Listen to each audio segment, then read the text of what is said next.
ಯುಗಾದಿ ಹಬ್ಬದ ವಿಶೇಷ ಕಾರ್ಯಕ್ರಮಕ್ಕೆ ಸ್ವಾಗತ. ನಾನು ಮಧು ನಾಗೇಶ್. ತಮ್ಮೆಲ್ಲರಿಗೂ ಯುಗಾದಿ ಹಬ್ಬದ ಹಾರ್ದಿಕ ಶುಭಾಶಯಗಳು. ವೀಕ್ಷಕರೇ, ಈ ಯುಗಾದಿ ಹಬ್ಬ ನಿಮ್ಮೆಲ್ಲರಿಗೂ ಕೂಡ ಸುಖ, ಶಾಂತಿ, ನೆಮ್ಮದಿಯನ್ನ ತರಲಿ ಅಂತ ಹೇಳ್ತಾ ನಾವು ಕಾರ್ಯಕ್ರಮವನ್ನ ಶುರು ಮಾಡೋಣ. ಯುಗಾದಿ ಅಂದ್ರೆ ಏನು? ನಮ್ಮೆಲ್ಲರಿಗೂ ಕೂಡ ಯುಗಾದಿ ಅನ್ನೋದು ಹೊಸ ವರ್ಷ. ಈ ಯುಗಾದಿ ಹಬ್ಬದ ಸಂಭ್ರಮಾಚರಣೆ ಯಾವ ರೀತಿ ಇರಬೇಕು? ಯುಗಾದಿ ಅಂದ ತಕ್ಷಣ ನಮಗೆ ಬೇವು ಬೆಲ್ಲ ನೆನಪಿಗೆ ಬರುತ್ತೆ. ಬೇವು ಬೆಲ್ಲ ಯಾಕೆ ಯುಗಾದಿ ಹಬ್ಬಕ್ಕೆ ಸ್ಪೆಷಲ್ ಅನ್ನೋದ್ರ ಕುರಿತಾಗಿ, ಹಾಗೆ ಆಚರಣೆಯ ಕುರಿತಾಗಿ ಸಂಪೂರ್ಣ ಮಾಹಿತಿಯನ್ನ ಗುರೂಜಿಯವರು ನಮಗೆ ತಿಳಿಸ್ಕೊಡ್ಲಿದ್ದಾರೆ. ಮೊದಲಿಗೆ ನಾವು ಅವರನ್ನ ಕಾರ್ಯಕ್ರಮಕ್ಕೆ ಬರಮಾಡಿಕೊಳ್ಳೋಣ. ನನ್ನ ಜೊತೆ ಇದ್ದಾರೆ ಆಧ್ಯಾತ್ಮಿಕ ಚಿಂತಕರಾಗಿರುವ ವಿಶ್ವನಾಥ್ ಭಾಗವತ್ ಗುರೂಜಿ. ಗುರೂಜಿ, ಕಾರ್ಯಕ್ರಮಕ್ಕೆ ಆತ್ಮೀಯ ಸ್ವಾಗತ. ನಮಸ್ಕಾರ ತಾಯಿ. ಶ್ರೀ ಗುರುಭ್ಯೋ ನಮಃ. ತಮಗೂ ವೀಕ್ಷಕರಿಗೆಲ್ಲರಿಗೂ ಕೂಡ ಯುಗಾದಿ ಹಬ್ಬದ ಹಾರ್ದಿಕ ಶುಭಾಶಯಗಳು. ಯುಗದ ಆದಿ ಅಂತ ನಮ್ಮೆಲ್ರಿಗೂ ಕೂಡ ಗೊತ್ತೇ ಇದೆ. ಅಂಡ್ ನಮಗೆ ಇದು ಹೊಸ ವರ್ಷ. ಜನವರಿ 1 ಕ್ಯಾಲೆಂಡರ್ ಹೊಸ ವರ್ಷ, ಅದೆಲ್ಲರೂ ಕೂಡ ಸೆಲೆಬ್ರೇಟ್ ಮಾಡ್ತಾರೆ. ಬಟ್ ಯುಗಾದಿ ಹಬ್ಬ ಅನ್ನೋದು ನಮಗೆ ವರ್ಷದ ಮೊದಲ ಹಬ್ಬ, ಹಾಗೆ ವರ್ಷದ ಮೊದಲ ದಿನ ಅಂತ ನಾವೆಲ್ಲ ಪರಿಗಣಿಸ್ತೇವೆ. ಸೊ ಯುಗಾದಿ ಹಬ್ಬದ ಆಚರಣೆ ಈಗ ಸಾಕಷ್ಟು ಮಂದಿ ಅವರವರ ಕಡೆಗಳಲ್ಲಿ ಯಾವ ರೀತಿ ಹಿಂದಿನಿಂದಲೂ ಕೂಡ ಆಚರಣೆ ಪದ್ಧತಿ ಬಂದಿದೆಯೋ ಆ ರೀತಿ ಆಚರಿಸ್ತಾರೆ. ಆದರೆ ಆ್ಯಕ್ಚುಲ್ ಆಗಿ ಯುಗಾದಿ ಹಬ್ಬವನ್ನು ಯಾವ ರೀತಿ ಆಚರಿಸಬೇಕು ಅನ್ನೋದ್ರ ಕುರಿತಾಗಿ ತಿಳಿಸ್ಕೊಡಿ. ಅದಕ್ಕೂ ಮುನ್ನ ಯುಗಾದಿ ಹಬ್ಬದ ಹಿನ್ನೆಲೆಯನ್ನು ಹೇಳಿಬಿಡಿ. ಯುಗಾದಿ ಹಬ್ಬದ ಹಿನ್ನೆಲೆ, ಈ ವರ್ಷ ಯುಗಾದಿಗೆ ಪ್ರಾರಂಭಕ್ಕೆ ಪ್ರತಿ ವರ್ಷಕ್ಕೂ ಒಂದು ಹೊಸ ಸಂವತ್ಸರ ಅಂತ ಇರುತ್ತೆ. ಆ ಸಂವತ್ಸರಕ್ಕೊಂದು ನಾಮ, ಹೆಸರು.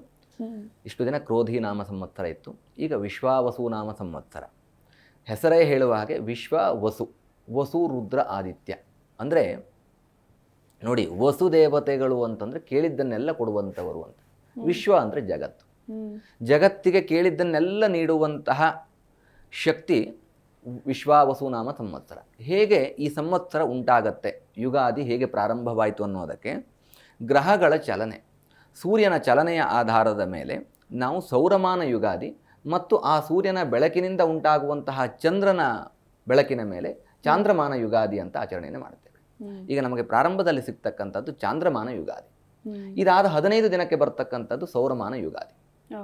ಚಾಂದ್ರಮಾನ ಯುಗಾದಿ ಅಂತಂದರೆ ನೋಡಿ, ಸೂರ್ಯನ ಚಲನೆ ಮೇಷರಾಶಿಯಿಂದ ಮೀನರಾಶಿಯವರೆಗಿನ ಒಂದು ಸರ್ಕಲ್, ಅಂದರೆ ಒಂದು ರಾಶಿಯಲ್ಲಿ 1 ತಿಂಗಳುಗಳ ಕಾಲ ಚಲನೆ ಮಾಡುವಂತಹ ಸೂರ್ಯ ಪುನಃ ಆ ರಾಶಿಗೆ ಬರುವಂತಹ ಸಂದರ್ಭ, ಇದು ಸೌರಮಾನ ಯುಗಾದಿ ಅಂತಲೂ ಕನ್ಸಿಡರ್ ಆಗುತ್ತೆ. ಆದರೆ ಪ್ರಥಮವಾಗಿ ನಮಗೆ ಬೆಳಕು ಬೀರ್ತಕ್ಕಂಥದ್ದು ಚಂದ್ರನ ಬೆಳಕು. ಹಾಗಾಗಿ ಚಾಂದ್ರಮಾನ ಯುಗಾದಿ ಅನ್ನುವಂಥದ್ದಾಗಿ ಚಂದ್ರನ ಬೆಳಕಿನ ಆಧಾರದ ಮೇಲೆ ಸೂರ್ಯೋದಯಕ್ಕೆ ಯಾವ ನಕ್ಷತ್ರ ಇದೆಯೋ, ರೇವತಿ ನಕ್ಷತ್ರದಲ್ಲಿ ಈ ವರ್ಷ ಹೊಸ ಯುಗಾದಿ ಅನ್ನುವಂಥದ್ದು, ವಿಶ್ವಾವಸು ನಾಮ ಸಂವತ್ಸರ ಅನ್ನುವಂಥದ್ದು ಪ್ರಾರಂಭವಾಗುತ್ತೆ. ಇಲ್ಲಿಂದ ಹೇಗೆ ಆಚರಣೆಯನ್ನು ಮಾಡಬೇಕು ಅಂತ ಕೇಳ್ತಾ ಹೋದ್ರಿ ಅಲ್ವಾ? ತೈಲಾಭ್ಯಂಗವನ್ನು ಮಾಡಿ ದೇವತಾ ದರ್ಶನವನ್ನು ಮಾಡ್ತಕ್ಕಂಥದ್ದು. ನೋಡಿ, ಹಲವು ರೀತಿಯಾಗಿರ್ತಕ್ಕಂತಹ ವಿಚಾರಗಳನ್ನು ನಾವು ಗಮನದಲ್ಲಿ ಇಟ್ಟುಕೊಳ್ಬೇಕಾಗತ್ತೆ. ಏನೇನು? ಯುಗಾದಿ ಅಂದ ತಕ್ಷಣ ತೈಲಾಭ್ಯಂಗವನ್ನು ಮಾಡಿ, ಎಲ್ಲರಿಗೂ ಹೆಣ್ಮಕ್ಳಿಗಂತೂ ವಿಶೇಷವಾದಂತಹ ಸಡಗರ, ಹೊಸ ಬಟ್ಟೆ, ಬೇವು ಬೆಲ್ಲ ಎಷ್ಟು ಇಂಪಾರ್ಟೆಂಟು, ಎಣ್ಣೆ ಸ್ನಾನ ಕೂಡ ಯುಗಾದಿ ಹಬ್ಬಕ್ಕೆ ಅಷ್ಟೇ ಇಂಪಾರ್ಟೆಂಟ್. ಖಂಡಿತವಾಗ್ಲು ಹೌದು.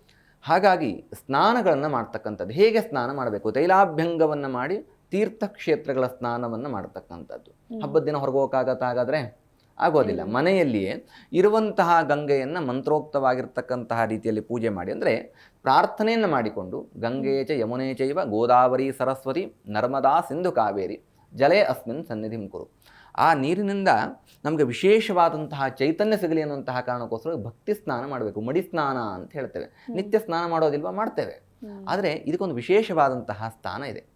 ಇದು ತೈಲಾಭ್ಯಂಗ ಅಂತ ಅನ್ಸ್ಕೊಳ್ತೇವೆ. ಅಂದರೆ ಎಣ್ಣೆ ಹಚ್ಕೊಂಡು ಸ್ನಾನ ಮಾಡಿ ಹಬ್ಬದ ಸಡಗರ ಭಕ್ತಿಯಿಂದ ಪೂಜೆಯನ್ನು ಮಾಡಿ, ವಿಶೇಷವಾಗಿ ಮನೆಗೆ ಅಲಂಕಾರವನ್ನು ಮಾಡ್ತಕ್ಕಂಥದ್ದು.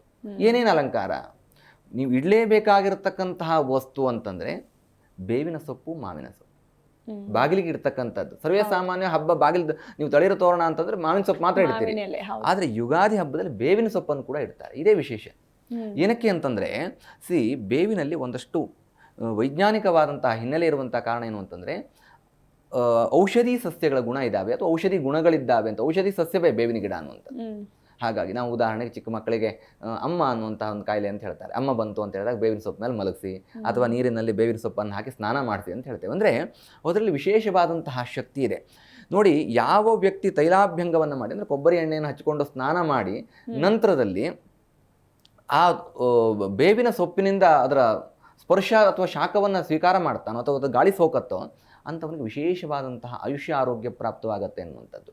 ಇದೆಲ್ಲವೂ ಕೂಡ ಆ್ಯಂಟಿಬಯೋಟಿಕ್ ಅಂತ, ಆಡು ಭಾಷೆಯಲ್ಲಿ ಆ್ಯಂಟಿಬಯೋಟಿಕ್ ಈಸಿಯಾಗಿ ಹೇಳ್ಬಿಡ್ಬೋದು.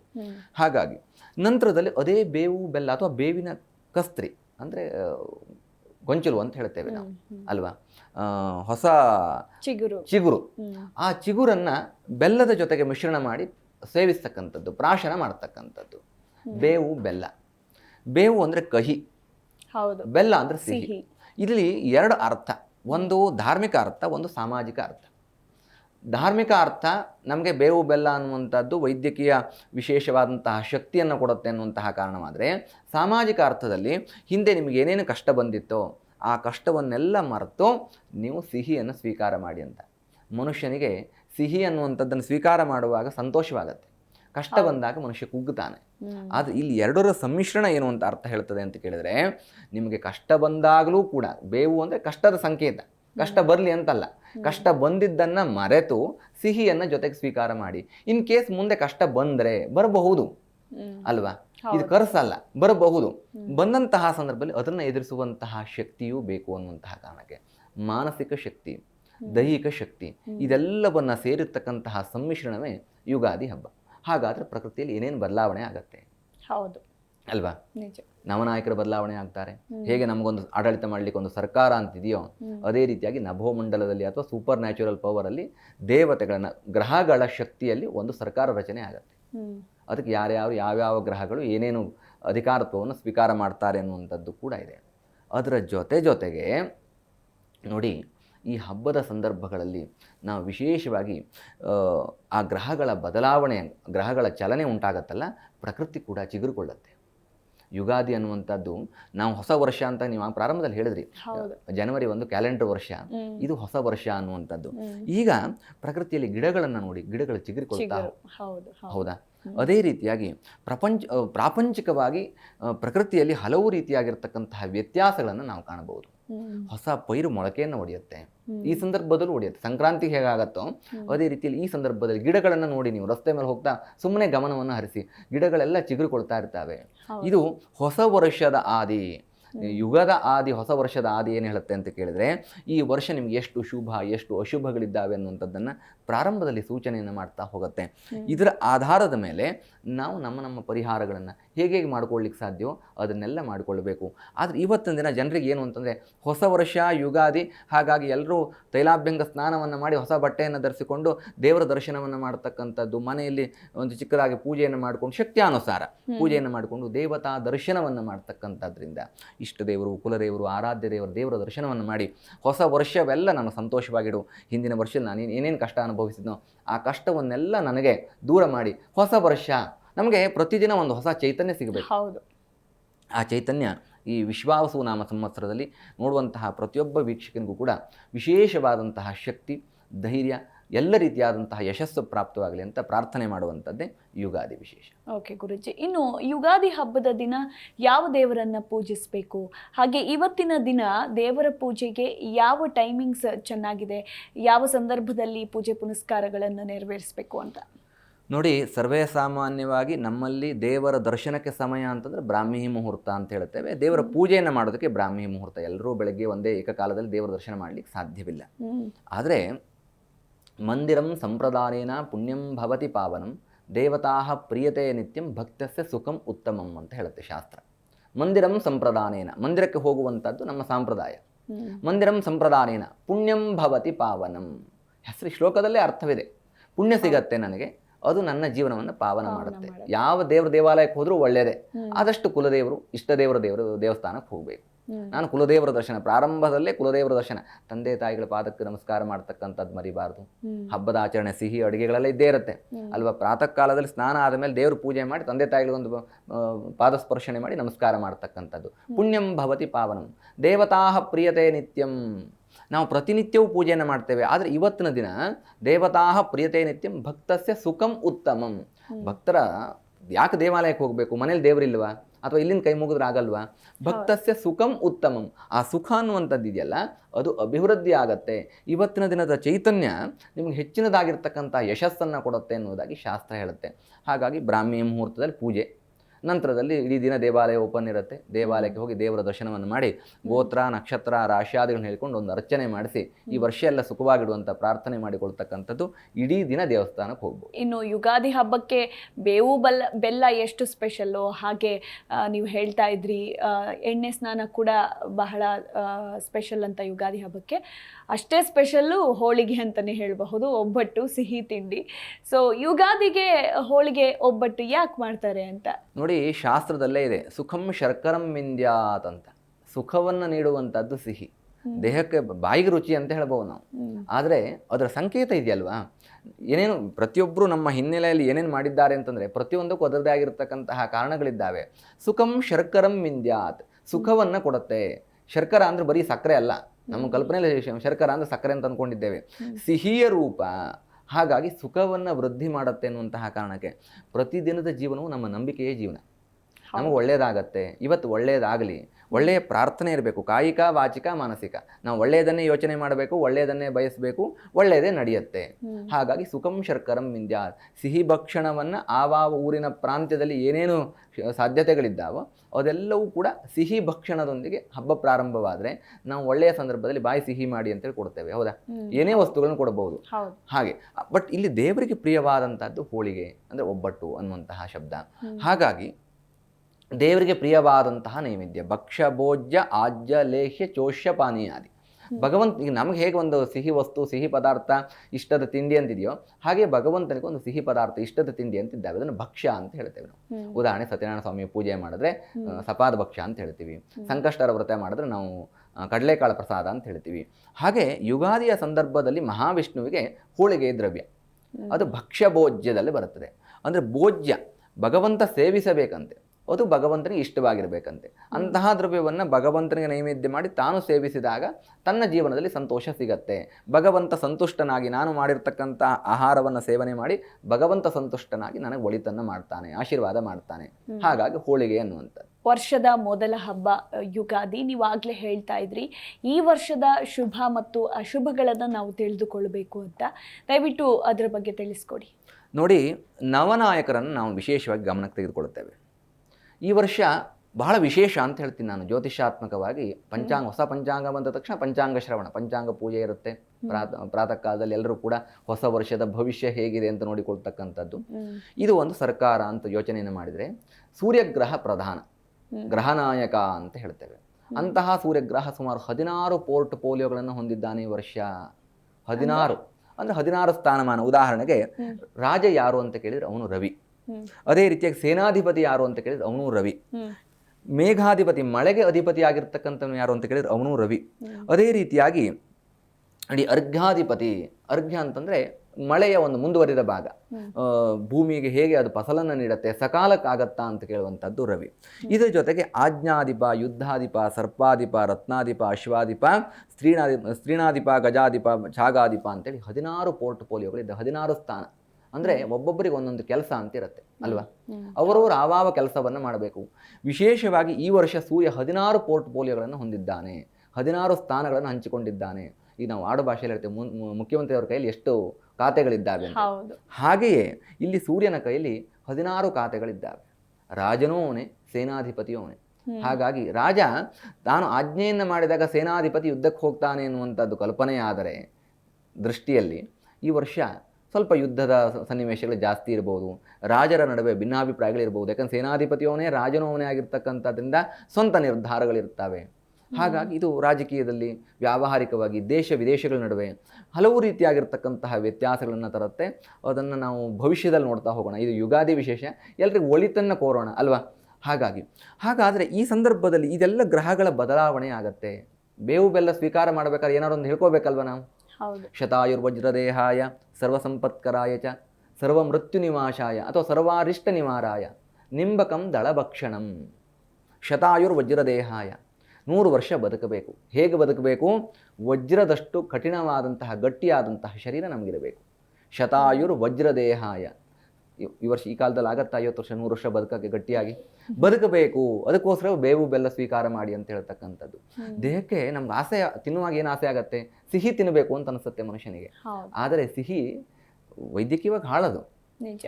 ಕಹಿ ದೇಹಕ್ಕಿರಬೇಕು, ಆವಾಗ ನಮ್ಮ ದೇಹದಲ್ಲಿರ್ತಕ್ಕಂತಹ ರೋಗ ರುಜಿನಗಳು ದೂರವಾಗ್ತಾ ಹೋಗುತ್ತೆ. ಅದಕ್ಕೆ ಹೇಳ್ತಕ್ಕಂಥದ್ದು ಮಂತ್ರವೇ ಶತಾಯುರ್ ವಜ್ರದೇಹಾಯ ಸರ್ವ ಸಂಪತ್ಕರಾಯ, ಸರ್ವ ಸಂಪತ್ತುಗಳನ್ನು ನೀಡುತ್ತೆ. ಹಾಗೂ ಸರ್ವಾರಿಷ್ಟ ನಿವಾರಾಯ, ಸರ್ವಾರಿಷ್ಟ ವಿನಾಶ, ಎಲ್ಲ ಅರಿಷ್ಟಗಳು, ಅರಿಷ್ಟ ಅಂದರೆ ಕೆಟ್ಟದ್ದು, ಸರ್ವ ಮೃತ್ಯು ನಿವಾರಾಯ, ಮೃತ್ಯು ಕಂಟಕ ದೂರವಾಗಬೇಕು. ಅಲ್ಟಿಮೇಟ್ ಮನುಷ್ಯನಿಗೆ ಏನು ಬೇಕು? ಆರೋಗ್ಯ ಬೇಕು, ಆಯುಷ್ಯ ಬೇಕು. ಸರ್ವ ಮೃತ್ಯು ಮತ್ತು ಸರ್ವಾರಿಷ್ಟ ವಿನಾಶಾಯ ನಿಂಬಕಂ ದಳಭಕ್ಷಣಂ. ಆ ಬೇವಿನ ಸೊಪ್ಪನ್ನು ತಿಂತಕ್ಕಂಥದ್ದಿದೆಯಲ್ಲ, ಚಿಗುರನ್ನು ತಿಂತಕ್ಕಂಥದ್ದಿದೆಯಲ್ಲ, ಅದು ನಿಂಬಕಂ ದಳ. ನಿಂಬಕಂ ದಳ ಅಂದರೆ ಅದೇನು ಬೇವಿನ ಸೊಪ್ಪು ಅಂತ. ಹಾಗಾಗಿ ಈ ಮೃತ್ಯುಕಂಟಕ ಮತ್ತು ಅರಿಷ್ಟಗಳು ದೂರವಾಗಬೇಕು ಅನ್ನುವಂತಹ ಕಾರಣಕ್ಕೋಸ್ಕರವಾಗಿ ಬೇವಿನ ಸೊಪ್ಪನ್ನು ಪ್ರಾಶನ ಮಾಡ್ತಕ್ಕಂಥದ್ದು ಯುಗಾದಿಯ ಸಂದರ್ಭದಲ್ಲಿ. ಈ ನವನಾಯಕರ ಫಲಗಳು ವಿಶೇಷವಾಗಿರ್ತಕ್ಕಂತಹ ಫಲ ಇದ್ದಾವೆ. ಏನೇನಾಗತ್ತೆ ಅವರ ಫಲದಿಂದ ಅನ್ನುವಂಥದ್ದು ಇಲ್ಲಿ ಒಂದು ವಿಶೇಷವಾಗಿ ಗಮನಿಸಬೇಕಾಗಿರ್ತಕ್ಕಂಥದ್ದು. ರವಿ ರಾಜ ಅಂತ ಹೇಳಿದ್ವಿ, ಅಂದರೆ ಸೂರ್ಯನೇ ರಾಜ ಅಂತೇಳಿ. ನರಾಜ್ಯೋ ನಚ ರಾಜಾಸಿ ನದಾಂಡ್ಯೋ ನಚದಾಂಡಿಕ ಧರ್ಮೇಣೇವ ಪ್ರಜಾತ್ರವೇ ರಕ್ಷಣಂತಿ ಪರಸ್ಪರಂ ಅಂತ. ನಮಗೆ ಈ ಗ್ರಹಗಳ ಚಲನೆಯನ್ನು ನೋಡಿದಾಗ ಏನನ್ಸುತ್ತೆ, ಈ ವರ್ಷದ ಒಟ್ಟಾರೆ ಸಾರಾಂಶ ಏನು ಹೇಳುತ್ತೆ ಅಂತ ಕೇಳಿದ್ರೆ, ನರಾಜ್ಯೋ ನಚ ರಾಜಾಸಿ, ರಾಜ ಬೇಡುವಂತೆ ನಮಗೆ. ಯಾವಾಗ? ನಚ ರಾಜಾಸಿ, ರಾಜ ಅಧಿಕಾರವನ್ನು ಮಾಡುವಂತಹ ಪರಿಸ್ಥಿತಿನ ಯಾವಾಗ ತಂದುಕೊಳ್ತೇವೆ ಅಂದರೆ, ಮತ್ತು ಮುಂದುವರೆ ಸಾಲ ಹೇಳುತ್ತೆ, ನದಾಂಡ್ಯೋ ನಚದಾಂಡಿಕ, ದಂಡವೂ ಬೇಡ, ದಂಡಿಸ್ತಕ್ಕಂತಹ ಅಧಿಕಾರಿಯೂ ಬೇಡ. ಯಾಕೆ ಈ ಶಬ್ದವನ್ನು ಹೇಳಿದೆ ಅಂದರೆ, ಇದು ಎರಡೂ ಕೂಡ ಸೂರ್ಯಗ್ರಹನೇ ಆಗಿದ್ದಾನೆ. ಸೂರ್ಯ ಅಂದರೆ ಪ್ರಖರತೆ, ತೇಜಸ್ಸು, ವರ್ಚಸ್ಸು. ಹಾಗಾಗಿ ಧರ್ಮೇಣೈವ ಪ್ರಜಾತ್ರವೇ ರಕ್ಷಣಂತಿ ಪರಸ್ಪರಂ. ಧರ್ಮ ಮಾರ್ಗದಲ್ಲಿ ಮನುಷ್ಯ ನಡೆದರೆ ಯಾವುದೇ ರೀತಿಯಾಗಿರ್ತಕ್ಕಂತಹ ನಿಮಗೆ ಆಡಳಿತ ಮಾಡುವಂತಹ, ಬುದ್ಧಿ ಹೇಳುವಂತಹ ರಾಜನೂ ಬೇಕಿಲ್ಲ, ದಂಡಿಸುವಂತಹ ದಂಡನಾಯಕನೂ ಬೇಕಿಲ್ಲ ಅನ್ನುವಂಥದ್ದಾಗಿ ಶಾಸ್ತ್ರ ಹೇಳುತ್ತೆ. ಇದು ವಿಶ್ವಾವಸು ನಾಮ ಸಂವತ್ಸರಕ್ಕೆ ವಿಶೇಷವಾದಂತಹ ಅರ್ಥ. ಈ ಏನು ಪೋರ್ಟ್ಫೋಲಿಯೋ ಅಂತ ಹೇಳಿದ್ನೋ ನಾನು, ಅಧಿಕಾರ ಅಂತ ಹೇಳಿದ್ನೋ, ಇದೆಲ್ಲ ಭಗವಂತ ನಮ್ಮನ್ನು ಶಿಕ್ಷಿಸ್ತಾನೆ ಅಥವಾ ರಕ್ಷಿಸ್ತಾನೆ ಅನ್ನುವಂಥದ್ದು ಯೋಚನೆ ಮಾಡಬೇಕಾದ್ರೆ ಮೊದಲು ನಾನು ಹೇಗೆ ಬದುಕ್ತೇನೆ. ಧರ್ಮೇಣೈವ ಪ್ರಜಾತ್ಸರವೇ, ಧರ್ಮ ಮಾರ್ಗದಲ್ಲಿ ಬದುಕಬೇಕಂತೆ. ಅರಿಷಡ್ ವರ್ಗವನ್ನು ದೂರ ಮಾಡಬೇಕಂತೆ.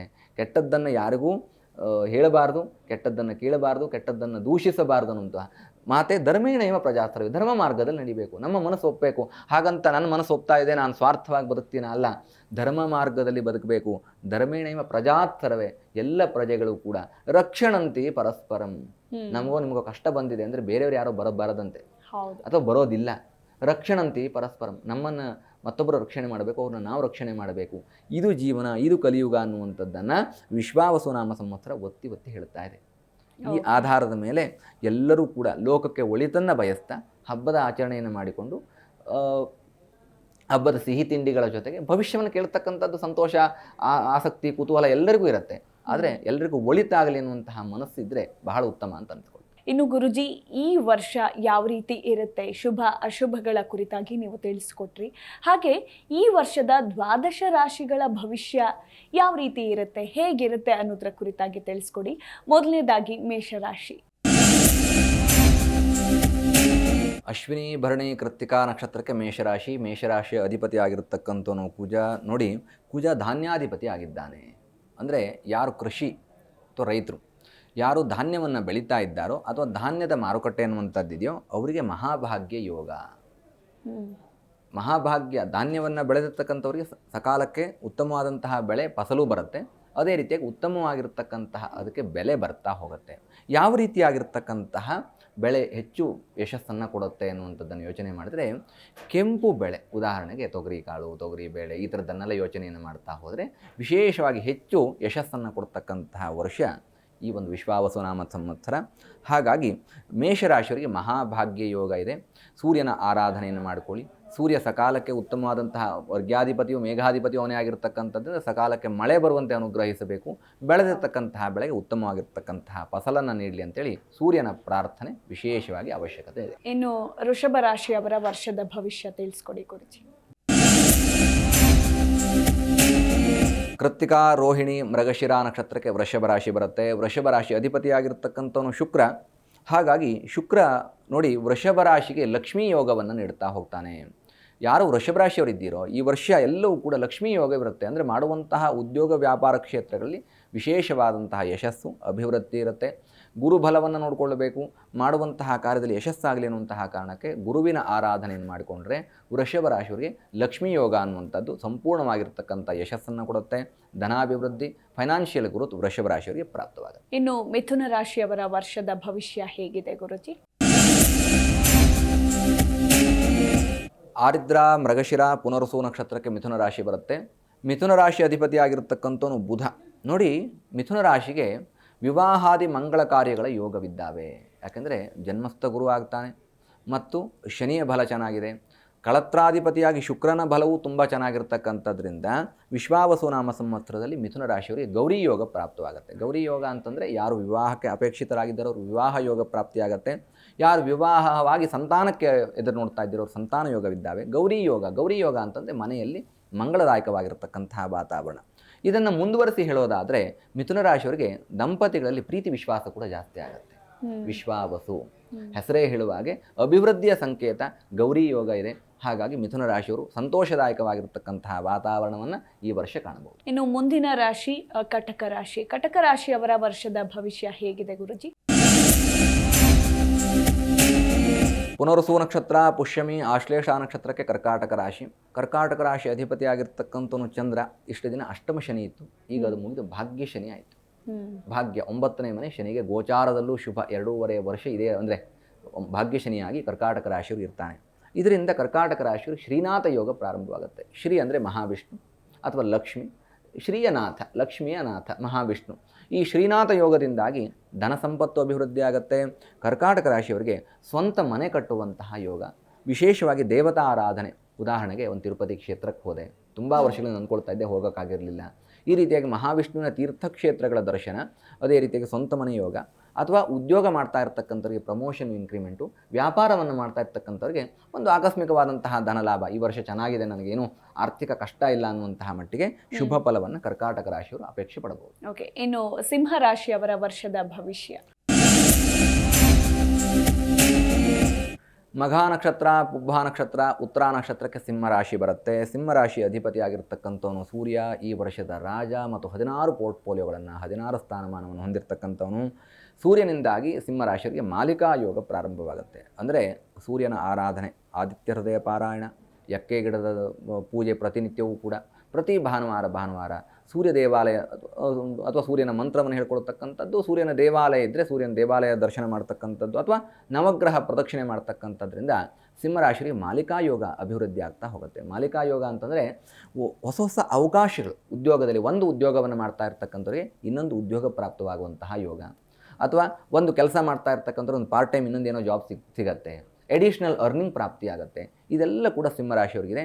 ಹಾಗಾಗಿ ಸಿಂಹರಾಶಿಯವರು ಧನ ಸಂಪತ್ತು ಅಭಿವೃದ್ಧಿ ಮಾಡ್ಕೊಳ್ತೀರಿ, ಸಂತೋಷದಾಯಕವಾಗಿರ್ತೀರಿ, ಕೈ ತುಂಬ ಕೆಲಸ ಇರುತ್ತೆ. ಇನ್ನು ಮುಂದಿನ ರಾಶಿ ಕನ್ಯಾ ರಾಶಿ ಗುರುಜಿ. ಕನ್ಯಾ ರಾಶಿಯವರ ವರ್ಷದ ಭವಿಷ್ಯ ಹೇಗಿದೆ? ಉತ್ತರ, ಹಸ್ತ, ಚಿತ್ತ ನಕ್ಷತ್ರಕ್ಕೆ ಕನ್ಯಾ ರಾಶಿ ಬರುತ್ತೆ. ಕನ್ಯಾ ರಾಶಿ ಅಧಿಪತಿಯಾಗಿರ್ತಕ್ಕಂಥವನು ಬುಧ. ನೋಡಿ, ಬುಧಸ್ಯ ಬುದ್ಧಿರ್ಬಲಂ ಅಂತ ಹೇಳ್ತೇವೆ. ಬುದ್ಧಿ ವೃದ್ಧಿ ಆಗ್ತಾ ಹೋಗುತ್ತೆ. ಇದರಿಂದ ಏನು ಯೋಗ ಉಂಟಾಗುತ್ತೆ ಅಂತ ಕೇಳಿದ್ರೆ ಶಂಖಯೋಗ ಉತ್ಪತ್ತಿ ಆಗುತ್ತೆ. ಶಂಖಯೋಗ ಏನು? ಶಂಖಯೋಗ ಅಂತಂದರೆ ಜ್ಞಾನಾರ್ಜನೆಯ ಶಕ್ತಿ ಜಾಸ್ತಿ ಆಗ್ತಾ ಹೋಗುತ್ತೆ. ಇದು ಯಾರಿಗೂ ಹೆಚ್ಚು ವರ್ಕ್ ಆಗುತ್ತೆ ಅಂತಂದರೆ ವಿದ್ಯಾರ್ಥಿಗಳಿಗೆ ಹೆಚ್ಚು ವರ್ಕ್ ಆಗುತ್ತೆ. ಹೇಳಿದಂತಹ ವಿಷಯವನ್ನು ಗ್ರಹಿಸಿಕೊಳ್ತಕ್ಕಂಥದ್ದು ಮತ್ತು ಅದನ್ನು ನೆನಪಿನಲ್ಲಿಟ್ಕೊಂಡು ಬರೀತಕ್ಕಂಥದ್ದು. ಎಕ್ಸಾಂಪಲ್ಲು, ಕಾಂಪಿಟೇಟಿವ್ ಎಕ್ಸಾಮ್ ಬರೀತಕ್ಕಂತಹ ಯಾರಾದರೂ ಕನ್ಯಾ ರಾಶಿಯವರಿದ್ದರೆ ಅವರು ಹೆಚ್ಚು ಸಂತೋಷವನ್ನು ಅಪೇಕ್ಷೆ ಪಡ್ಬೋದು. ಈ ವರ್ಷ ಬರೆದಿರ್ತಕ್ಕಂಥ IAS KS ಎಕ್ಸಾಮನ್ನು ಅಟೆಂಡ್ ಮಾಡ್ತಾ ಇದ್ದೀನಿ ಅಂದರೆ ರಿಸಲ್ಟ್ ಅವ್ರ ಫೇವರ್ ಆಗಿ ಬರ್ತಕ್ಕಂಥದ್ದು, ಅಥವಾ ಅದರಿಂದ ಹೆಚ್ಚಿನ ಅಭಿವೃದ್ಧಿ ಆಗ್ತಕ್ಕಂಥದ್ದು, ಓದಿದಂತಹ ವಿಷಯಗಳು ನೆನಪಿನಲ್ಲಿರ್ತಕ್ಕಂಥದ್ದು, ಅಥವಾ ಯಾವುದೇ ವಿಷಯಗಳ ಜ್ಞಾನಾಸಕ್ತಿ ಅಂದರೆ ಕಲಿಯುವಂತಹ ಆಸಕ್ತಿ ಮತ್ತು ಅದನ್ನು ಪ್ರೆಸೆಂಟ್ ಮಾಡುವಂತಹ ಸಂದರ್ಭದಲ್ಲಿ ಅದರಿಂದ ಹೆಚ್ಚು ಲಾಭ, ಜಯ. ಏನನ್ನೂ ಮರ್ತಿಲ್ಲ, ನಾನು ಎಲ್ಲವನ್ನು ಹೇಳಿಬಿಟ್ಟಿದ್ದೇನೆ ಅಂತ ಹೇಳಲ್ವಾ, ಎಲ್ಲ ವಿಷಯಗಳನ್ನು ತೆಗೆದುಕೊಂಡಿದ್ದೇನೆ ಅನ್ನುವಂಥದ್ದು. ಆ ಯೋಗ ಶಂಖಯೋಗದಿಂದ ಪ್ರಾಪ್ತಿ ಆಗುತ್ತೆ. ಹಾಗಾಗಿ ಕನ್ಯಾ ರಾಶಿಯವರಿಗೆ ಯಶಸ್ಸು ಈ ವರ್ಷ ಸಿಗುತ್ತೆ. ಹಾಗೆ ಇನ್ನು ತುಲಾ ರಾಶಿಯವರ ವರ್ಷದ ಭವಿಷ್ಯ ಹೇಗಿದೆ ಗುರುಜಿ? ಚಿತ್ತ, ಸ್ವಾತಿ, ವಿಶಾಖ ನಕ್ಷತ್ರಕ್ಕೆ ತುಲಾ ರಾಶಿ ಬರುತ್ತೆ. ತುಲಾ ರಾಶಿಯ ಅಧಿಪತಿಯಾಗಿರ್ತಕ್ಕಂಥವನು ಶುಕ್ರ, ಸಂಪತ್ತು ಕಾರಕನಾಗಿದ್ದಾನೆ. ನೋಡಿ, ಪಾರಿಜಾತ ಯೋಗ ತುಲಾ ರಾಶಿಯವರಿಗೆ ವೃದ್ಧಿ ಆಗುತ್ತೆ. ಶುಕ್ರ ಅಂದ್ರೇ ಲಕ್ಷ್ಮಿ, ಧನ ಸಂಪತ್ತು, ಶುಕ್ರದಶೆ ಅಂತ ಆಡೋ ಭಾಷೆಯಲ್ಲಿ ಹೇಳ್ತೇವೆ. ಅಂದರೆ ಆರ್ಥಿಕವಾದಂತಹ ಅಭಿವೃದ್ಧಿ. ತುಲಾ ರಾಶಿಯವರು ನಾನೇನಾದರೂ ಇನ್ವೆಸ್ಟ್ಮೆಂಟ್ ಮಾಡ್ಬೋದಾ ಭೂಮಿಯ ಮೇಲೋ ವ್ಯವಹಾರದ ಮೇಲೋ ಶೇರ್ ಮಾರ್ಕೆಟಲ್ಲೋ ಅಂತ ಕೇಳಿದ್ರೆ ಈ ವರ್ಷ ತುಲಾರಾಶಿಯವರಿಗೆ ಹೆಚ್ಚು ಲಾಭವಾಗ್ತಕ್ಕಂತಹ ಸಾಧ್ಯತೆಗಳಿದ್ದಾವೆ. ಕಾರಣ ಏನು ಅಂದರೆ ಪಂಚಮ ಶನಿ ಕಾಟ ಮುಗಿದು ಹೋಯಿತು. ಇನ್ನು ಅವರಿಗೆ 6ನೇ ಮನೆ ಸಾಧಕ ಸ್ಥಾನದಲ್ಲಿ ಶನಿಯ ದೃಷ್ಟಿಯಿಂದ ಯೋಚನೆಯನ್ನು ಮಾಡಿದಾಗ 6ನೇ ಮನೆ ಗೋಚಾರದಲ್ಲಿ ಶುಭ. ಇನ್ನು 2.5 ವರ್ಷಗಳ ಕಾಲ ಸಾಧಕ ಶನಿ ಇರುತ್ತೆ. ಬಹಳ ಉತ್ತಮವಾದಂತಹ ಯೋಗ. ಹಾಗಾಗಿ ಇನ್ವೆಸ್ಟ್ಮೆಂಟ್ ಮಾಡಿ ಕರ್ಮಾಧಿಪತಿಯಾಗಿರ್ತಕ್ಕಂತಹ ಶನಿ ಪರಮಾತ್ಮ ತುಲಾರಾಶಿಯವರಿಗೆ ಪಾರಿಜಾತ ಯೋಗದಿಂದಾಗಿ ವಿಶೇಷವಾದಂತಹ ಧನಲಾಭವನ್ನು ಕೊಡ್ತಾನೆ, ಆರ್ಥಿಕ ಯಶಸ್ಸನ್ನು ಕೊಡ್ತಾನೆ. ಇನ್ನು ಮುಂದಿನ ರಾಶಿ ವೃಶ್ಚಿಕ. ವೃಶ್ಚಿಕ ರಾಶಿಯವರಿಗೆ ಈ ವರ್ಷ ಏನೆಲ್ಲ ಒಳಿತಾಗುತ್ತೆ, ಹಾಗೆ ಎಚ್ಚರದಿಂದ ಇರಬೇಕಾದ್ರೆ ವರ್ಷದ ಭವಿಷ್ಯ. ವಿಶಾಖ ಅನುರಾಧ ಜ್ಯೇಷ್ಠ ನಕ್ಷತ್ರಕ್ಕೆ ವೃಶ್ಚಿಕ ರಾಶಿ ಬರುತ್ತೆ. ವೃಶ್ಚಿಕ ರಾಶಿ ಅಧಿಪತಿಯಾಗಿರ್ತಕ್ಕಂಥವನು ಕುಜ. ನೋಡಿ, ವೃಶ್ಚಿಕ ರಾಶಿಯವರು ಇಷ್ಟು ದಿನ ಅರ್ಧಾಷ್ಟಮ ಶನಿ ಇತ್ತು, ಗುರುಬಲವೂ ಇತ್ತು. ಈಗ ಸ್ವಲ್ಪ ಮುಂದೆ ಅದ ಮೇಲೆ ಜಾಸ್ತಿ ಜಾಗರೂಕತೆಯನ್ನು ವಹಿಸಬೇಕು. ಪಂಚಮ ಶನಿ ಆಗುತ್ತೆ, 5ನೇ ಮನೆ ಪಂಚಮ ಶನಿ ಕಾಟ ಅಂತಲೇ ಹೇಳ್ತೇವೆ. ಅರ್ಧಾಷ್ಟಮ ಶನಿಯಷ್ಟು ಸಂತೋಷ ಇರೋದಿಲ್ಲ, ಆರೋಗ್ಯದ ಕಡೆ ಗಮನ ಹರಿಸಬೇಕಾಗತ್ತೆ, ಗುರುಬಲವೂ ಕಡಿಮೆ ಆಗುತ್ತೆ. ಹಾಗಾಗಿ ಗಜಯೋಗ ಇರುತ್ತೆ. ಗಜಯೋಗ ಅಂತಂದರೆ ಹಲವು ರೀತಿಯಾಗಿರ್ತಕ್ಕಂತಹ ಕಾಂಪಿಟೇಷನ್ಗಳು ಎದುರಾಗ್ತಾ ಹೋಗುತ್ತೆ. ಪ್ರತಿದಿನ ಒಂದು ಹೊಸ ಟಾಸ್ಕ್ ಶುರುವಾಗ್ತಾ ಹೋಗುತ್ತೆ. ಎದುರಿಸುವ ಶಕ್ತಿ ಇರುತ್ತಾ ಅಂತ ಕೇಳಿದ್ರೆ ಇರುತ್ತೆ. ಮಾನಸಿಕವಾಗಿ ಗಟ್ಟಿಯಾಗ್ತಾ ಹೋಗಬೇಕು. ವೃಶ್ಚಿಕ ರಾಶಿಯವರು ಮಾನಸಿಕವಾಗಿ ಗಟ್ಟಿಯಾದರೆ ಯಾವ ಸಂಕಷ್ಟಗಳು ಬರೋದಿಲ್ಲ. ಬರುವಂತಹ ಕಷ್ಟವನ್ನು ಎದುರಿಸ್ತೀರಿ. ಆರ್ಥಿಕ ಅಭಿವೃದ್ಧಿಗಾಗಿ ಲಕ್ಷ್ಮೀ ಆರಾಧನೆ ಮಾಡಿಕೊಳ್ಳಿ, ಉತ್ತಮವಾದಂತಹ ಲಾಭ ಶುಭವನ್ನು ಪಡಿತೀರಿ. ಧನಸ್ಸು ರಾಶಿ. ಧನಸ್ಸು ರಾಶಿಯವರ ಈ ವರ್ಷದ ರಾಶಿ ಭವಿಷ್ಯ ತಿಳಿಸ್ಕೊಡಿ ಗುರುಜಿ. ಮೂಲ, ಪೂರ್ವಾಷಾಢ, ಉತ್ತರಾಷಾಢ ನಕ್ಷತ್ರಕ್ಕೆ ಧನುಸ್ಸು ರಾಶಿ ಬರುತ್ತೆ. ಧನುಸ್ಸು ರಾಶಿ ಅಧಿಪತಿಯಾಗಿರ್ತಕ್ಕಂಥವನು ಗುರು. ನೋಡಿ, ಗುರು ತನ್ನ ಸ್ಥಾನ ಬದಲಾವಣೆಯನ್ನು ಮಾಡ್ತಾ ಹೋಗ್ತಾನೆ. ಧನುಸ್ಸು ರಾಶಿಯವರಿಗೆ ಅರ್ಧಾಷ್ಟಮ ಶನಿ ಪ್ರಾರಂಭವಾಗುತ್ತೆ. ಹಾಗಾದರೆ ಶುಭಯೋಗ ಏನು ಅಂತ ಕೇಳಿದರೆ ಹರಿಹರ ಬ್ರಹ್ಮ ಯೋಗ, ತ್ರಿಮೂರ್ತಿಗಳ ಯೋಗ, ಮಹಾಕಾಳಿ, ಮಹಾಲಕ್ಷ್ಮಿ, ಮಹಾಸರಸ್ವತಿಯ ಸಮೇತರಾಗಿರ್ತಕ್ಕಂಥ ಹರಿಹರ ಬ್ರಹ್ಮ ಯೋಗ ಧನುಸ್ಸು ರಾಶಿಯವರಿಗೆ ಪ್ರಾಪ್ತವಾಗುತ್ತೆ.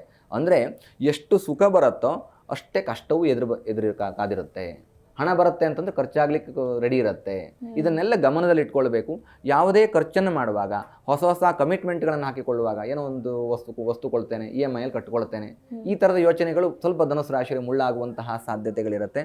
ಹಾಗಾಗಿ ಜಾಗರೂಕತೆ ಇರಲಿ, ಖರ್ಚನ್ನು ಕಡಿಮೆ ಮಾಡಿ, ಆದಷ್ಟು ಮಾತನ್ನು ಕಡಿಮೆ ಮಾಡಿಕೊಂಡು ಸರಿಯಾದಂತಹ ನಿರ್ಧಾರವನ್ನು ತೆಗೆದುಕೊಂಡ್ರೆ ಧನುಸ್ಸು ರಾಶಿಯಲ್ಲಿ ಯಾವ ಕಷ್ಟಗಳು ಬರಲಿಕ್ಕೆ ಸಾಧ್ಯ ಇಲ್ಲ. ಇನ್ನು ಮಕರ ರಾಶಿಯವರ ಈ ವರ್ಷದ ವರ್ಷ ಭವಿಷ್ಯ.